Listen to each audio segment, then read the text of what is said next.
Your voice, your opinion, your community. Fact TV, free speech, protected.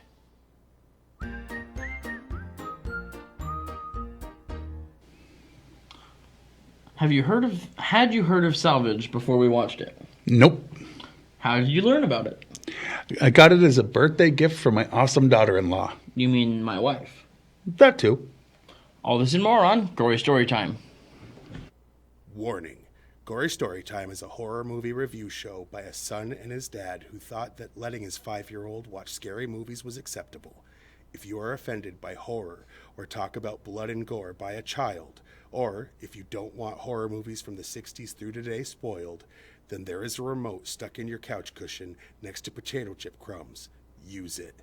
And of course, parental discretion is advised. Why? You didn't use any. Shut up and start the show.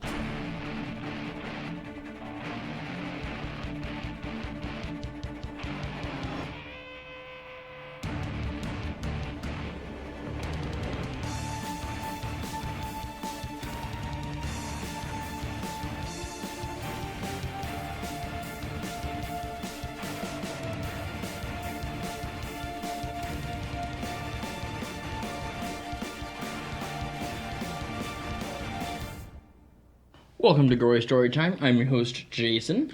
I'm his host and father, his co-host and father, Craig. Why'd you say Jason? Because I had to remember my name. You threw me off. You had to remember your name. That's the next show. Don't worry about it. No. So this week, we're reviewing a movie that until I received it as a gift, we had never heard of. For my birthday, his wife has a hard time figuring out what to get me because she knows I have most of the horror movies that You'd be interested in having. like, and if I don't, I try to get them. So she didn't want to get something that either I had already bought or was ordering or whatever. Or didn't have interest in because there are some movies you don't own because you don't like them. So she picked something completely random, horror genre, and I have to say, like, she did a good job because she made sure it was something I had never heard of. Yeah, reminder, the last time this happened, it was Devour. Which, if you go back and watch that, we did not care for. So, But at least it gave us fodder for the fun. show. Right. Right, and we could bring it up again now. But anyway, here's the basic premise. There's a girl named Claire. She gets murdered and then wakes up at work and keeps living that day over and over, but not like Happy Death Day did a couple years after this, Right, and or not like Groundhog Day. She has, after different leaving day? work, most of her day is different each time. Just about. Like, the only thing that seems to be consistent is that she wakes up at work. Yeah. Not that she should be sleeping at work, Well, I get it. but, well, to anyone at Shaw's watching, he didn't say that. It was a joke. Anyway, so yeah, that's the basic premise. There's a twist that we don't want to spoil because you guys need to see this movie. But why don't we throw up We'll the discuss trailer? that later. So, yeah, well, I'm not going to let him. I'll hit him. But the trailer. Yeah, that. I'm seeing stuff, Jimmy. Like what? Like people killing me.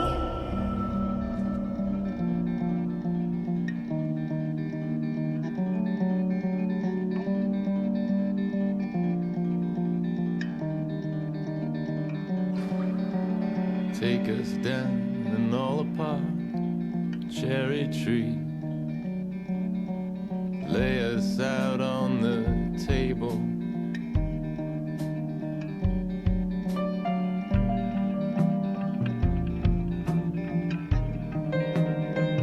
You're sharp, all right.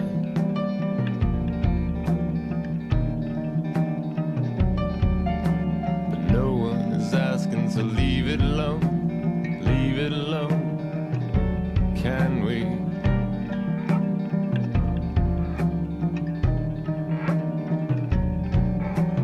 No one is asking, so leave it alone. Leave it alone. Can we?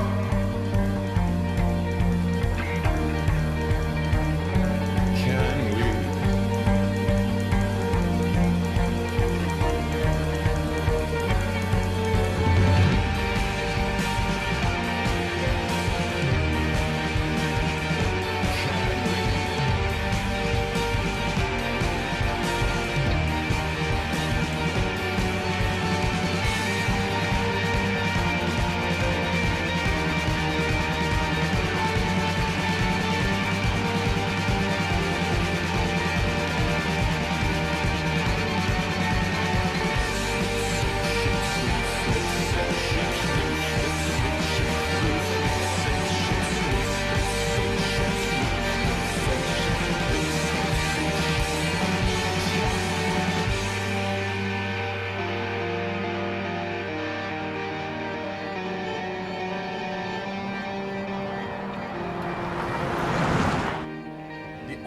thing that's real in this whole world is what you feel when I cut your head off.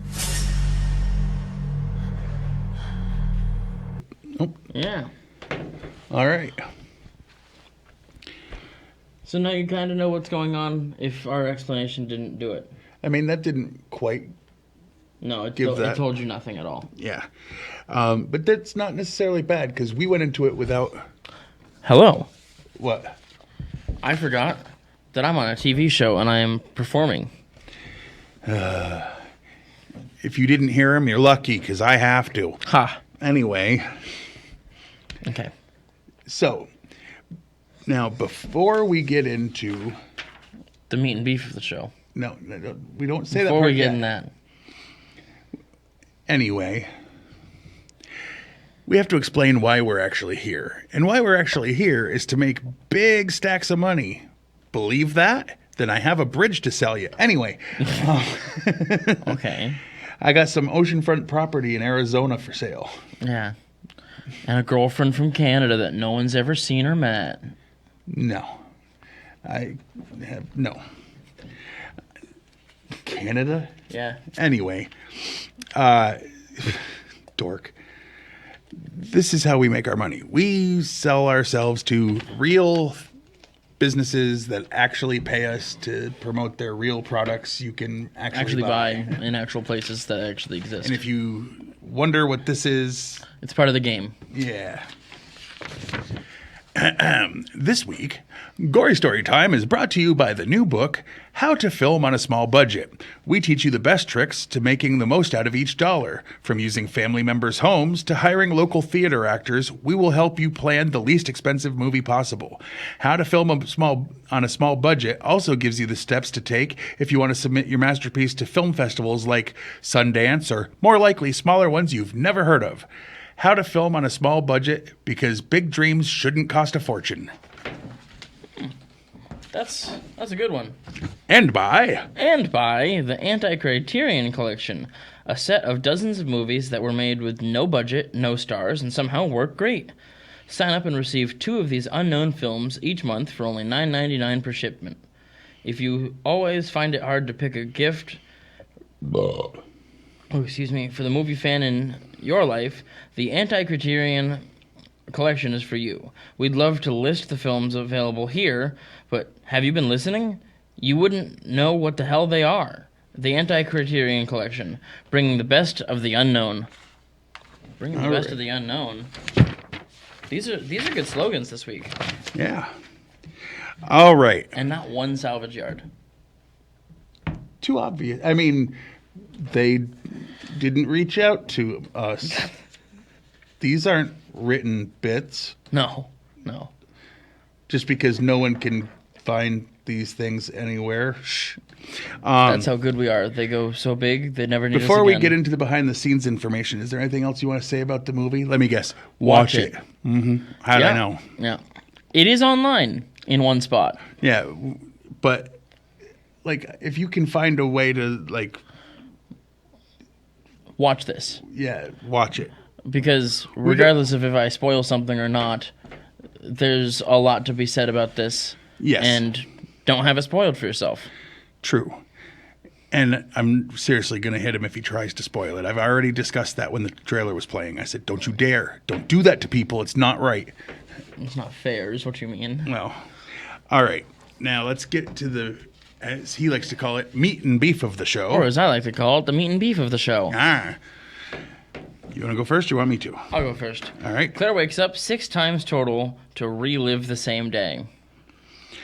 Claire gets out of the tub and her hair is wet in one scene, goes to the basement, and depending on the shot, her hair is dry or wet. Yep. After one dream sequence, Claire runs out of the convenience store, taking nothing with her. In the parking lot, she removes her blue smock, revealing her in a green tank top. Then, in the next thing, we see she's walking down the road wearing a denim jacket, and the blue smock is nowhere to be found. Jimmy's truck is supposed to be a manual shift, as in they... Stick shift. Yes. Yeah. Well, I was going to say, as in the scenes where she pushes it and he has to pop the clutch. But then the shots inside show that it's an automatic with the stick on the column. Yeah. Huh. Yeah. Okay.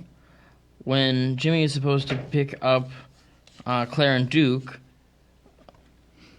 When Jimmy is supposed to pick up Claire and Duke arrives instead, he tells her that he works with her boyfriend and that they had installed a new starter.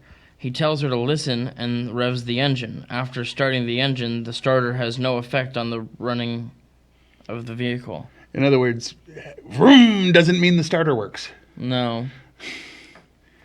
No, it doesn't. The DVD of this movie was actually shown at a video store scene in the movie Yes Man, starring Which Jim I gotta Carrey. see. Shot in April of 2005 in a town called Marietta in southeast Ohio. Claire's boss is played by the actual co-owner of the store she works at, called the Starfire Express. The total budget was $25,000 start to finish. The writer-director team are brothers Josh and Jeff Crook. Yeah. In the truck, they had a sound guy on the floor with a microphone. After Claire jumped out of the truck, she stepped in dog poop. Unfortunately for the sound guy, they needed another take, and her feet were on his chest. Chris Ferry, who plays the killer Duke, was given instructions to make things creepier in scenes. For example, when he drives Claire home and he does this. Oh, yeah. He did See how creepy that looked? He did do that. Your turn. Yeah. The Crook brothers didn't want to show much gore. They wanted the movie to be more about suspense like Japanese horror and the Twilight Zone. They knew they would need some for a couple of scenes, but didn't want it to be a slasher movie. Cody Darby, who plays Claire's boyfriend Jimmy, was hired because the Crook brothers saw him in a friend of theirs movie and thought he was hilarious in that, and thought he might bring a little levity to this one. Okay. 6 out of the 7 songs were by this band called Devola. The Crook brothers were fans and reached out to the band, who had members from Marietta where they filmed. Wow.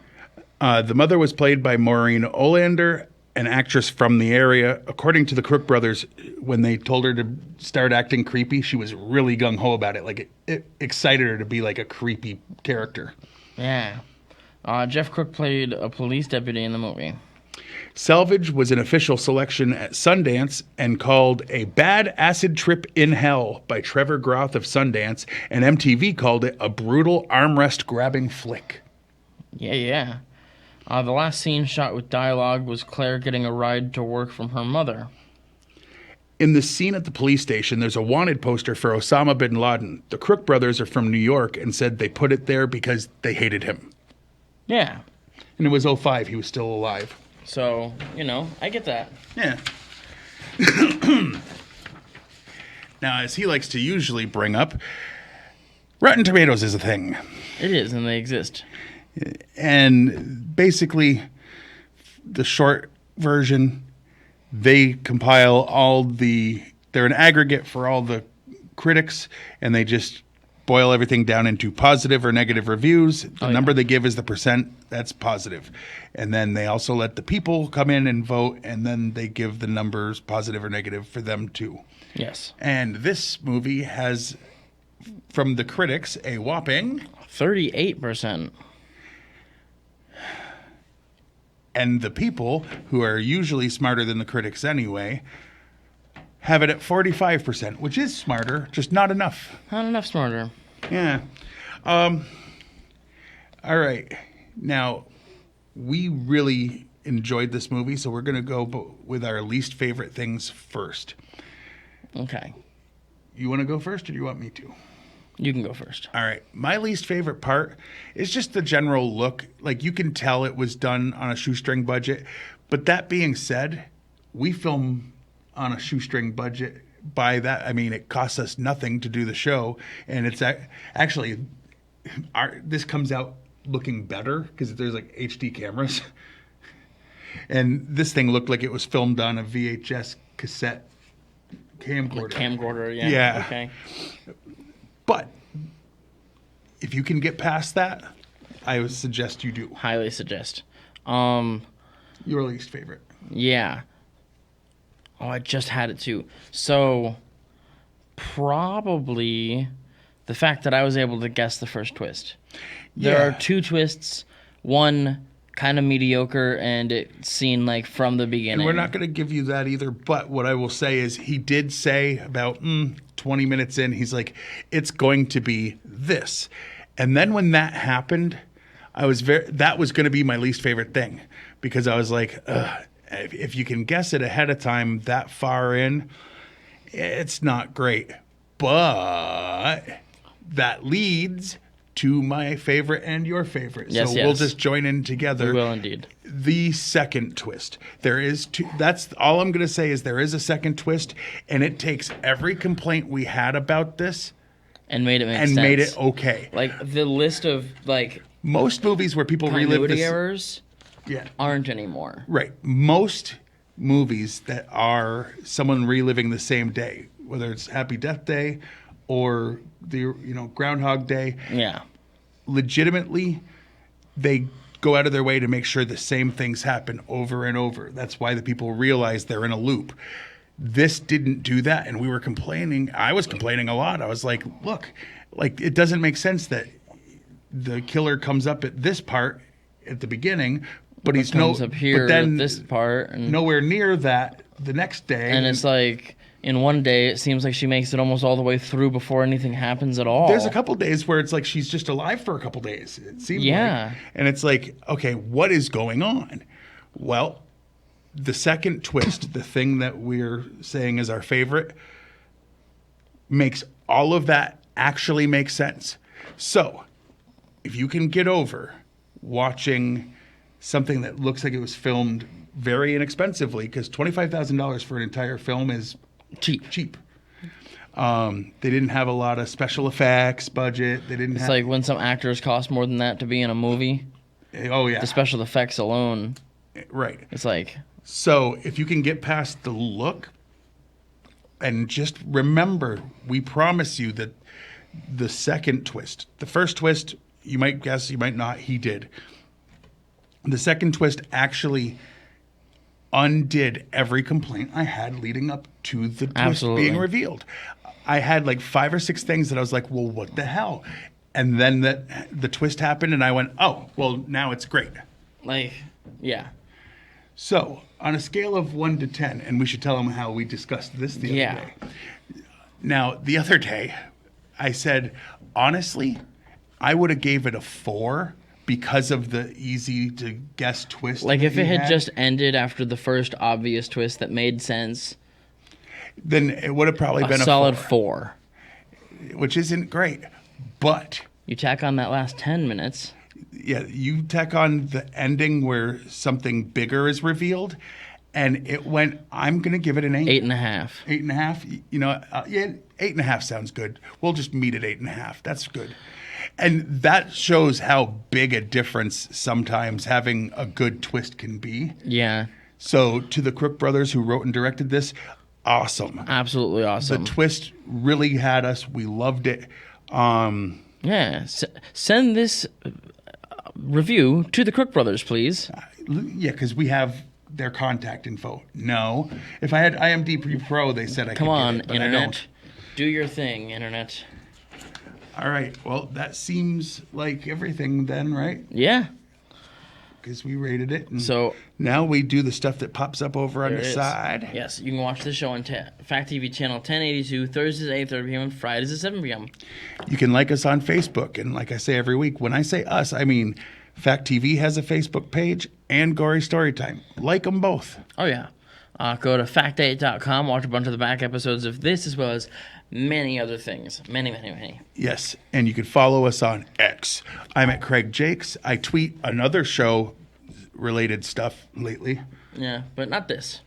And I'm at Craig Jakes, all one word, all lowercase. And you? At Jiggly Fernbrain. I only tweet things that he says that I find funny, in or out of context, usually out of context. And unfortunately, not as often. Doesn't do it very often anymore, and he used to be on top of it. Yes. All right. Well, until next week with hopefully another great movie. Oh, wait, one other thing. Go to YouTube, Type in Gory Story Time. The two channels that'll come up is mine and Fact TV posts some. Like, subscribe, smash the notification bell, all that good stuff. Now, what were you saying? I've been your host, Jason. I'm his co-host and father, Craig, and Sweet dreams.